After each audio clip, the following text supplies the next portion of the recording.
Hey, it's Rick Rose again. Keller Williams right here in Windsor. I'm sitting here with Paul McAllister.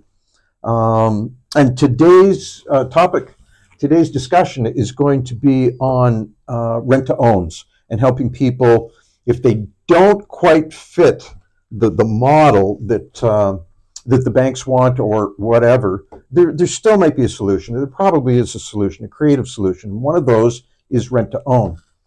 Before Paul jumps in, I've been doing rent-to-owns for over 30 years. When I started doing them, it was the Wild West. There were no rules, no regulations, no laws. There was a very particular way of doing them, and not many people did them.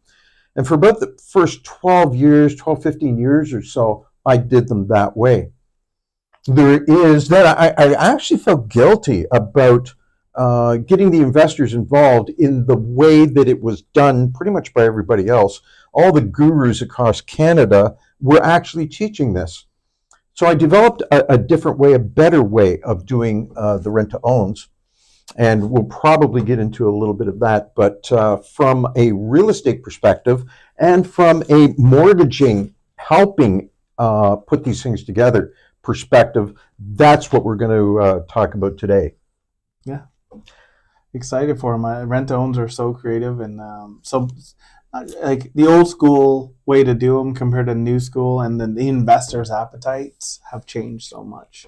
Yep. Right? You know, I had an investor pitch to me. He said, "Oh, why don't we do a rent-to-own on an investment property?" And he only wanted 2%. You know, people say, "Oh, you need 5%." He was like, "I'll take 2%." And then there's a model to get you to success. You know. Let's talk about, I guess, rent-to-owns. Like that brings me to the term.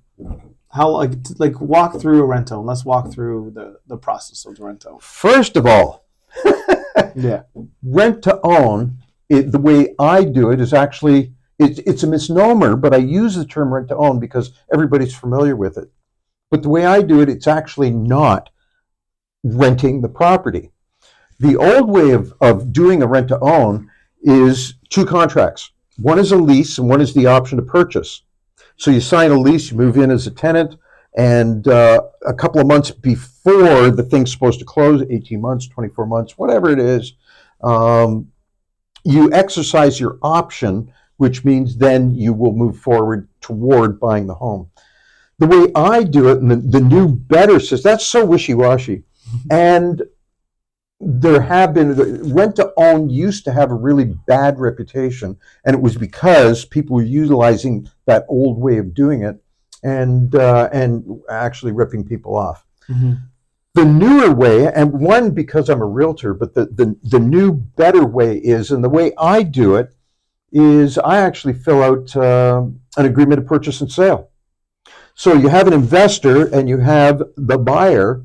There's two offers that I do at the exact same time. One offer is for the investor to buy the house. The other offer I do at the same time is from the buyer, the end user, the buyers. I do an offer to the investor.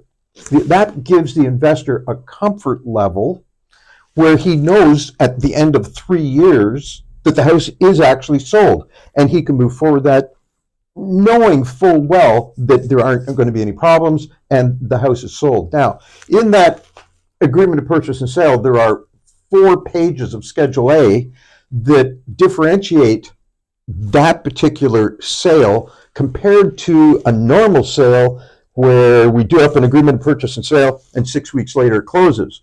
Pretty simple, pretty simplistic.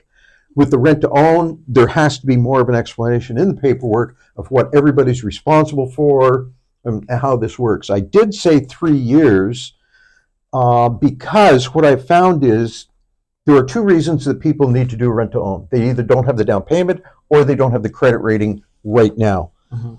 2 years, depending on if it's a down payment or whatever, 2 years isn't quite enough to solve all their problems. 4 years is ridiculous and way too much. So 3 years happens to be the magic number that just works well. No matter where you are right now, you can save up the 5% down payment within 3 years, or the 3-year point, and also the credit rating. 3 years is enough time to get your credit rating from wherever it is right now and to a point where you can qualify for mortgage. I always, when I'm doing a rent to own, involve the mortgage broker and say, here's the people. I have the mortgage broker do the mortgaging for the investor, and then pass the buyers onto the mortgage broker and say, you know what's going on, Paul. Yeah. Stick with these people. So about every 6 months, I would prefer that the mortgage broker does a credit check on them, not a hard check, just a nice soft check, just to make sure that everything is going in the right direction. One of the purposes is at the end of 3 years, the mortgage broker's been working and knows these people. Paul's been over in their backyard, brought steaks, they provided the wine. They're friends by now. Who's going to work harder at the end of the 3 years to make sure that they get their mortgage on this rent-to-own deal than the mortgage broker who's been working with them for 3 years? The rent-to-own is a creative solution. If you think you can't quite buy a house right now, possibly rent-to-own is the solution. One more thing is the rent-to-own is more expensive than buying a home. But it's roughly equivalent to, pick a home, 123 Main Street. Doing a rent-to-own would be roughly equivalent to the rent that you would have to pay in order to rent that home. Buying a home is less expensive. So there's a lot to say there. I'm going to start with the last point, though. But I will go back to the process of what we do for the rent-to-owns up front. But one thing is, you're saying it's expensive, but sometimes it can be expensive for sure in terms of cost, maybe out of your pocket. But the difference of how I don't see it always as expensive is if it was going to take you 3 years to be able to afford to buy a house, who knows where the appreciation on properties are going to go. I had so many people during COVID that says, I want to be an investor, and they have waited 3 years. And if that 3 years that they have waited cost them a lot of money. Because if they would have bought 3 years ago to now, the appreciation on those properties, meaning appreciation just for the people are basic. If you buy a house for $400K and it appreciates at say 10% a year, in 3 years, you're going to be at $520K. And I'm not doing the compound, but 40K is what I'm saying per year. So now you're at 520. So if you have a rent to own and you have an agreement, when you're doing a rent to own agreement, you come up with a purchase price in 3 years, and there's an average appreciation that you're going to apply, and you're going to agree on a price. The investor is going to agree on a price. But who's to say that whatever you came up with is usually based on the average? But who's to say that what happened during COVID is different, and now it's tripled, and you get that benefit? So I had a deal, and this is when I really got into rent-owns from a mortgage side. I had a guy who bought a property 4 years ago in Kitchener area. And he had an agreement where it was $350,000. The property's now worth, at the time we were doing this, excuse me, property was worth 5 something, right? So he had a rent-to-own agreement. He was paying his monthly stuff, but now he was like, he almost couldn't close on the property. I said, listen, you have to close on the property because one, you've waited your whole life. You have all your money in this, rent-to-own. And 2, once you close this, you instantly get 100. It's more money, like quadruple what you've ever had in your life, just in equity. Because when he closed, it's worth, he had an agreement for $350. It's worth say about $550, $200K more than that agreement. And so that's the power of, it could have been more for him, but in this particular case, it's actually way less, and it's life-changing type stuff.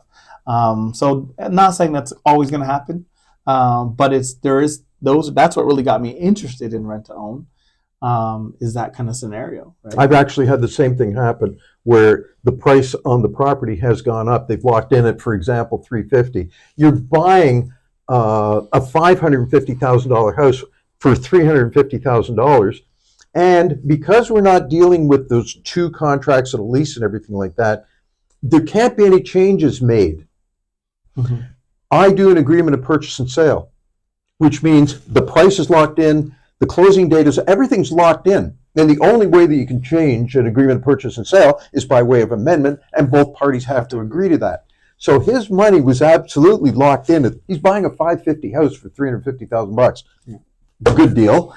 Great deal. Great deal. Changed his life. And it didn't just change his life. Generationally, it would change his life. Yep. So those are, sometimes we say it's more expensive. Sure, if you look at the numbers, but one factor is appreciation will change that whole thing. When I said more expensive, I meant compared to buying a house right now. Oh, for sure. But if it's roughly equal to the amount of rent that you're paying, it's not really more expensive. Yeah. It's equal to the rent you'd have to pay anyway. So where's your money if you're going to rent the place or you can do a rent to own, in that case, pretty much equal. And good deal. A good deal. To me, it's I'm like 4 levels of win is my goal. And in rent to own, there's a lot of levels of win. And the one reason is like when you rent to own, from an investor standpoint, now you're getting people who care about the property. They're gonna paint, they're gonna make it look nice and feel homey. So they're gonna treat your property nice. Well, as an investor. It's their house, and that's the way I explained it to you. Yes. It's your house. Yes. Don't paint the walls black because the investor might be a little ticked off with that. But they're going to... It's theirs. They will go back to the investor and say, would you mind if we put in a new kitchen? Yeah. And the investor says, yeah, no problem at all. If anything does go sideways, which in the new system I've never had happen, but if anything does go sideways, these people have put a brand new kitchen in the investor's house. Improve the value. And improve the value. Yeah. And so like in the same thing from from the renter, so that's the investor side. From the renter side of things, the things you got to know about is like you have to be aware of what you're buying. You're gonna have to do your due diligence because when something goes wrong, it's up to you. Like if whatever goes, whatever happens, you can't call. There's no landlord. You're calling yourself. You have to fix it. So that has to be a part of your calculation in those first few years. Can you deal with anything that goes wrong with properties? A lot of people think that, they want to be an owner, but they don't realize that when the furnace goes, they're paying for that furnace. All right? And those are things that you have to consider in your mind that a lot of renters never had. When the water is frozen, the pipes froze, that's you dealing with it. So from an investor, they don't have to deal with it. You're dealing with it. So those are things you have to know. And I think one thing you said earlier, I want to go back to the financial stuff. When we do this rent to owns, do the pre-approval up front, and I say, where are you? Where aren't you? Here's where we're going to get you from A to B, and B is in 3 years. This is going to be the path. And then every year or every 6 months, depending on the investor, depending on the client, we will sit down with you and we'll review that whole application again. I keep reviewing. It's not just the credit. I review the whole application every single time. I do that for free because I'm truly about getting people into homes, right? It's not going to bog me down. I have a system. I have a process. We sit, we meet, we update things, and we make sure you're on the right path. And that's, I have it as a year, but if you want it 6 months, I would do it every 6 months. And in general, if you wanted to check up every 6 months, I would do that because those conversations are beneficial for everyone, especially like our whole model is about educating people along the way, and having those conversations lead to education. More educated our customers are, clients, the better it is for them and the better for us. The more comfortable they are. Yes. Communication's so important. Yeah. It's kind of like the realtor partners that I work with. It's not just that they're getting mortgage. It's they know that I'm committed to education because people who are more educated, it just makes everything smoother. Absolutely. So it smooths out the bumps. Yeah, it's a win-win, right? It's totally a win-win. At this point in time, from my perspective, there really aren't that many bumps. I've done hundreds and hundreds of the rent-to-owns in the new way. And maybe the first, 2, 3, 4, something like that, they might have, wow, I didn't expect that. Not anymore. I've been doing this a long time. Yeah. And I have a very big iron. So if there's any bumps, I already know what to expect. And if you know what the bumps are, then you can forego any of the bumps and make sure that it is a very smooth transition from renting a house to actually being a buyer for a house. So I think, Rick, one thing that we've talked a lot about rent-to-owns, but we're making the assumption people have you know what it is. But one thing I wanted to add is, and this will ask you about your rent-to-own process, is I'm a rent to own. I've went to Paul. I've gotten kind of a pre-approval of some kind, or I've identified how to get from 0 to 3 years. I kind of know my budgets. I know what I can afford. I know what I want. I know the area. And now I'm came to you. What happens? Like, does the investor get to pick the house? Do I get to pick the house? How does that whole process work? First of all, let's start at one of the first things, the numbers. In the 4 pages of Schedule A, it will be spelled out exactly what your numbers are. So when you sign the agreement of purchase and sale with the 4 pages of Schedule A, everything is in there. What you're responsible for and how much it's going to cost per month. I also have a separate page outlining exactly those things. So there are no surprises. Everything really does go smoothly. What was the other point? It was do I get to, as the buyer, as a rent to owner, who gets to choose the property? Or like, am I just getting investors saying, hey, I have this property? Or am I getting to actually have choice on where I'm buying and what I'm buying? I do have a form, and I think it says application on the top, but it's more a get to know me form. And I have people fill that out, probably a little bit of a duplication with what Paul would also do from his side. Once I have that filled out and I understand what they're really looking for, we talk to Paul. He starts working on the investor end. And once we find an investor, the investor takes a look at the get to know me form and says, well, Paul, Rick, what do you think about these people? And it comes down to opinion. If somebody has a tenant mentality, they might not make it through the process. But if somebody has, I really want generation, I want to buy a house, I want my kids playing in their own backyard, away we go. It's actually a very smooth process. Once an investor nods his head and says, yeah, these people sound really good, let's do this, they literally can choose from any house on the MLS system. Now, between the investor, Paul, and myself, we will pick the category of price range. We might say, these people comfortably could afford between $400,000, $450,000 home. Wonderful.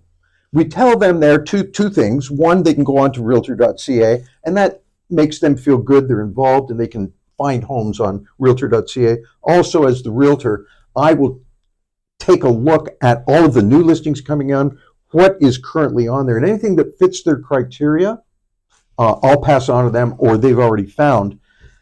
Once they found something that looks good to them, I, as the realtor, will make the appointment. We will go out, take a look at the house.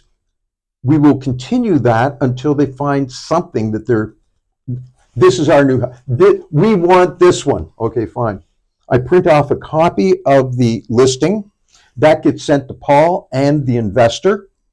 And they then say, is this a good house? Yeah, it's a really nice house. It's within the price range and everything. Let's take the next step. And the next step at that point would be where the investor actually puts in an offer to buy that house for the buyers.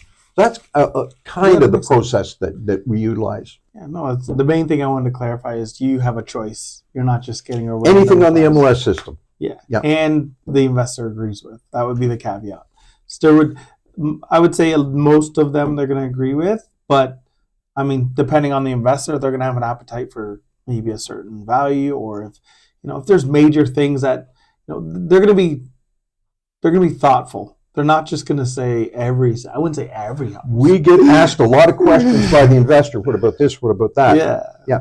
What Paul and I don't want to do is set somebody up for failure. So if they're really qualified right now and they can afford a $400,000 house, we are not going to show them $750,000 homes. Yeah.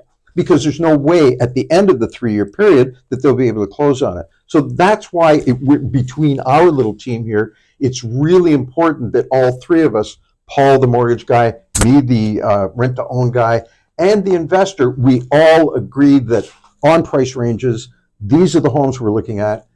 And pretty much people understand that. They don't want to be set up for failure. They found this home. They want to buy it. Yeah, no, you're getting a team. You're getting a team involved in your purchase. Exactly. And we're just doing it. The style of the purchases is happen to be rent to own. I think everyone benefits in this. And the only people I work with from the investor side of things are investors who are truly committed to getting people in homes. Right? That's their priority. I have investors who they're like, oh yeah, I have a great deal and they want to do rent to own, but if they can get in now, I'm okay with them getting in now because the goal is to get people in homes. And so that's the type of investors that we have. I don't have an investor that wants to get in a rent to own that doesn't close or whatever the history, the stories. I only deal with investors who are truly, like, my first thing when I meet with investors, if you want to be an investor, you can reach out to me. But I truly want people who want to get people in homes and they want to help. And sure, they do benefit, but they're also helping in a creative way get people in homes. And that's important to me. Let me add one other thing that Paul touched on. If you are an investor and you're watching this, the numbers really are attractive for being an investor with the rent-to-own program. So reach out to either one of us. That's for the 3 levels of win. It's attractive for the investor for sure. They're going to make money. But it gets you into ownership of a home on the other side. And possibly, like I just said, you could make money. You never know. So from both sides, that's why I like the rent to own. We're going to go pretty hard so we're launching a community where we're going to have a section in there just for rent to own because we want to educate people. Like we've said a lot, but we got to break it down step by step, and we want to educate you along the way. And strongly suggest getting coaches, and I'm pitching you here, having a coach. I become a coach a lot of times. But having somebody who's in your corner that's been through it and not just your family members or people who've done it 20 years ago, a lot of times, I'm going to go there a different direction here, but a lot of people say, oh, I'm an investor. I want to buy in corporations. And they got that advice from somebody who was doing that 20 years ago. That was great advice 20 years ago, but that is not relevant anymore. So you have to be very careful that, the people you're working with are up to speed, up to date on what's happening in the market. And I'm telling you, coaching can save you a lot of money, just like good accountants, good professionals. They might cost because they have to, but they only cost up front, but when they will save you money over the long term. And bad people will cost cheaper up front, but they will cost more over time. So that's what I always have with all the professionals we deal with. To back up that, and a very quick story, I learned that lesson where I got into a situation. I had to hire an accountant to do stuff and paid him for that. And he said, have you done your taxes yet? And I said, no, not yet. He said, look, you've paid me enough money. I'll do your taxes and won't charge you anything more. I said, okay. And normally I got back $250, $300. This is years ago. And all of a sudden he did my taxes. I got like $1,200 back. And I said, how much would you have charged me to do this? He said, oh, for that one, probably about $250. I have never, ever since then done my own taxes. Send it to the professional. You think like $250 is a lot to have your taxes done? Not if he gets you back $2,000 or $3,000. Yeah. So trust in the professionals who know what they're doing. Yeah, and then as you grow more and more, it's more implication, right? So I would love to pay $250 for my taxes. I pay more. My taxes are more complicated, and I pay more. But when you have a lot of complications, it's okay to pay more because they're saving you more. That's exactly right. And I'm talking, these swings can be huge amounts. Instead of paying $5,000, you could actually be making $15,000. Like that's a $20,000 swing, right? And then if you put that year over year, right, that adds up really quickly.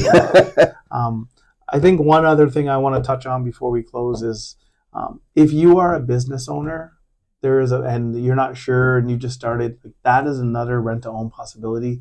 Don't think if you're a business owner that you can't do, 1, purchase, and 2, rent-to-own. It could be a possibility. If you're just starting out a business, usually we need 2 years of business financials, or if you're in the same industry, like I always hear business owners giving up thinking that they can't afford.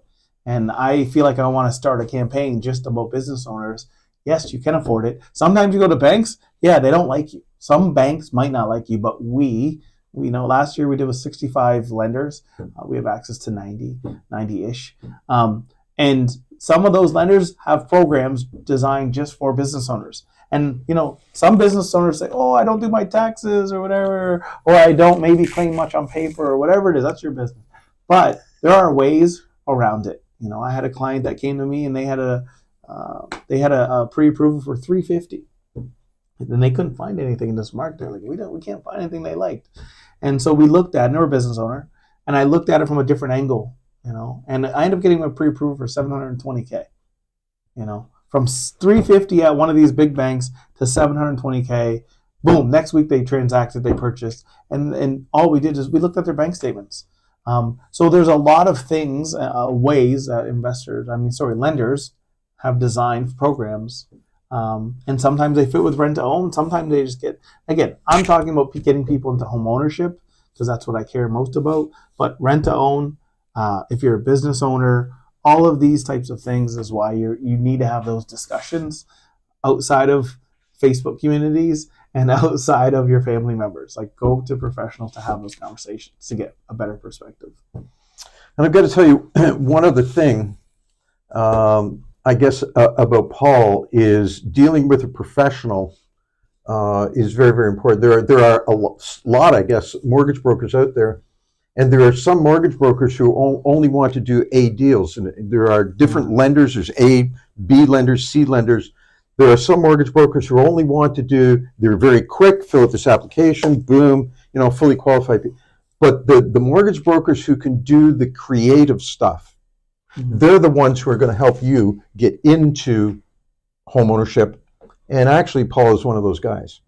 Like he has said many times, he cares more about getting people into real estate than pretty much anything else, and just doing a deal and moving on. This guy really cares. So, thank you. Anything else to close, Paul? I would say to close, one, I'm an investor. I invest in real estate actively.